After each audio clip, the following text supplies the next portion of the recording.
देखो इसमें दिया है 2 अंकों वाली दी गई एक संख्या के अंकों का योग 9 है। इस संख्या के अंकों के स्थान बदलकर प्राप्त संख्या दी गई संख्या से 27 अधिक है। तो दी गई संख्या क्या होगी ये हमें निकालना है। अब देखो स्टार्टिंग में तो हमें ये दिया है कोई 2 अंकों वाली संख्या है। तो जैसे एग्जाम्पल के लिए मान लीजिए 2 अंकों वाली संख्या कुछ भी ले सकते हैं, मान लीजिए 25 है। तो आपको दिख रहा होगा इसमें 2 अंक हैं। तो इसको कहते हैं इकाई का अंक और इसको कहते हैं दहाई का अंक। ये तो आपको छोटी कक्षाओं से पता होगा।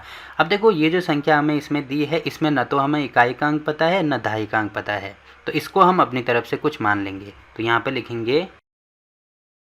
पे लिखेंगे माना इकाई का अंक जो है वो x है और दहाई का अंक जो है वो है y। ठीक है।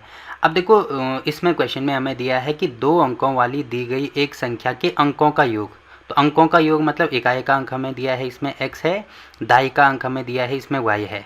तो इनका योग मतलब जब इनको आपस में जोड़ेंगे तो किसके बराबर है, 9 दिया है। तो यहाँ पे 9 हम कर देते हैं। ये चीज़ आपको पता ही होगी। अब देखो यहाँ पे 2 अलग अलग ये जो चर पद हैं ये 2 आ रहे हैं, तो इनको हमें एक बनाना है। तो या तो यहाँ से x की वैल्यू हटा दो या y की वैल्यू हटा दो। तो देखो अगर मैं यहाँ से y की वैल्यू हटाता हूँ मतलब ये जो x है ये इधर आएगा ना, तो यहाँ पे y की वैल्यू हमारे पास आएगी 9 माइनस x। तो यहाँ पे y की जगह पे मैं 9 माइनस x लिख सकता हूँ। तो यहाँ पे हो जाएगा 9 माइनस x। ठीक है। अब देखो ये यहाँ पे रफ काम था, तो इसको आपको फेयर में नहीं करना है, ये आपका रफ काम होगा, तो इसको यहाँ से मिटा देना। ठीक है, इतनी चीज़ें आपको समझ में आई होंगी।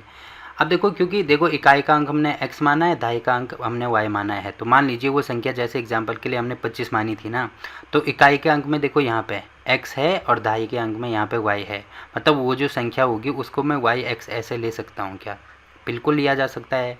अब देखो इसमें दिया है कि इस संख्या के अंकों के स्थान बदलकर, अंकों का स्थान बदलने का मतलब क्या है कि वो संख्या हमने y और x मानी है, तो अब इनका स्थान बदल दो। मतलब x के जगह पे y आ जाएगा, y की जगह पे x आ जाएगा। मतलब यहाँ पे मैं xy ऐसे कर सकता हूँ। तो यहाँ पे मैं लिख दूंगा अंकों का स्थान मैंने बदल दिया, तो ये हो जाएगा xy। ठीक है कि इस संख्या के अंकों को स्थान बदलकर प्राप्त संख्या, जो भी संख्या हमें प्राप्त होगी वो दी गई संख्या, देखो दी गई संख्या क्या है हमारे पास, yx है। तो यहाँ पर मैं लिख देता हूँ yx। ठीक है, yx दी गई संख्या से 27 अधिक है। मतलब yx से 27 अधिक है, तो अधिक के लिए मैंने बोला था प्लस का यूज़ करेंगे। तो ये हो जाएगा 27 के बराबर, मतलब इसकी वैल्यू इसके बराबर होगी। तो ये हमने कहाँ से लिखा है, ये हमें प्रश्न के अनुसार लिखा है। तो यहाँ पे लिखेंगे प्रश्नानुसार। ठीक है, इतनी चीज़ें होगी यहाँ पे। अब आपको यहाँ पे दिख रहा होगा कि एक्स वाई साथ में आ रहे हैं। तो अगर मैं एक्स वाई को यहाँ पे अलग करूँगा, क्योंकि यहाँ पे मेरे पास एक्स की अलग से वैल्यू है, वाई की अलग से वैल्यू है, तो अलग मैं कैसे कर सकता हूँ, जैसे 25 है तो 25 में देखो इकाई का अंक 5 है, तो इसीलिए इकाई के अंक को 1 से गुणा करते हैं। और जो दहाई का अंक है वो है 10, इसीलिए दहाई के जो अंक है उसको 10 से गुणा करते हैं। तो इन दोनों को गुणा करके अगर मैं प्लस कर दूँ तो कितना आएगा, 25 आएगा। या ऐसे समझ सकते हैं, देखो इसको मैं ऐसे लिख सकता हूँ 20 + 5, तो 20 और 5 25 होगा। और ये जो 20 है इसको मैं ऐसे लिख सकता हूँ 10 × 2 + 5 को लिख सकता हूँ 5 × 1। तो देखो वही चीज़ आ रही है ना जो हमने यहाँ पे लिखी है। तो अगर मैं इसको सॉल्व करूँगा तो यही हमें मिलेगा। मतलब अगर 25 को मुझे इसके अंक 2 को मुझे अलग करना है, 5 को मुझे अलग करना है, तो कैसे करेंगे, क्योंकि यहाँ पे इकाई के अंक में 5 आ रहा है, तो 5 को 1 से गुणा करेंगे, इकाई का मतलब होगा 1। और यहाँ पे दहाई के अंक में 2 आ रहा है, तो 2 को 10 से गुणा करेंगे। तो सेम टू सेम यहाँ पे देखो इकाई के अंक में y आ रहा है, तो y को हम 1 से गुणा करेंगे, और दहाई के स्थान पे x आ रहा है, तो x को हम 10 से गुणा करेंगे। ये चीज़ आपको समझ में आ रही होगी, और बीच में प्लस। ठीक है, यहाँ पे भी सेम टू सेम वही करेंगे। देखो अब देखो यहाँ पे इकाई के स्थान पे x आ रहा है, तो यहाँ पे जो x है इसको 1 से गुणा करेंगे, और यहाँ पे y आ रहा है तो y जो है उसको 10 से गुणा करेंगे, और यहाँ पे हो जाएगा प्लस, और फिर प्लस में यहाँ पे 27 हो जाएगा, तो 27 लिख दो। ठीक है, अब एक चीज़ आपको दिख रही होगी, अगर मैं इसको और आगे करता हूँ तो ये हो जाएगा 10x प्लस ये हो जाएगा y बराबर ये हो जाएगा y प्लस ये हो जाएगा x, सॉरी ये हो जाएगा 10y प्लस ये हो जाएगा x प्लस ये हो जाएगा 27। ठीक है, अब आपको यहाँ पे दिख रही होगी y की वैल्यू हमारे पास है 9 - x, तो जहाँ जहाँ पे y है वहाँ पे 9 - x में कर सकता हूँ, तो ये हो जाएगा 10x प्लस y की जगह पे 9 - x है, तो ये हो जाएगा 9 - x। ठीक है, बराबर ये है 10, y की जगह पे 9 - x है, तो 9 - x प्लस x प्लस 27। ठीक है, अब इसको सॉल्व करेंगे तो आपको दिख रहा होगा ये हो जाएगा यहाँ पे 10x, यहाँ पे हो जाएगा प्लस 9, यहाँ पे हो जाएगा -x।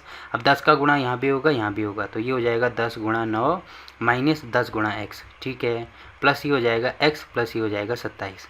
अब इसको सॉल्व करेंगे तो देखो 10x ये है, 1x ये है, तो 10 में से 1 माइनस करेंगे तो ये हो जाएगा यहाँ पे 9x।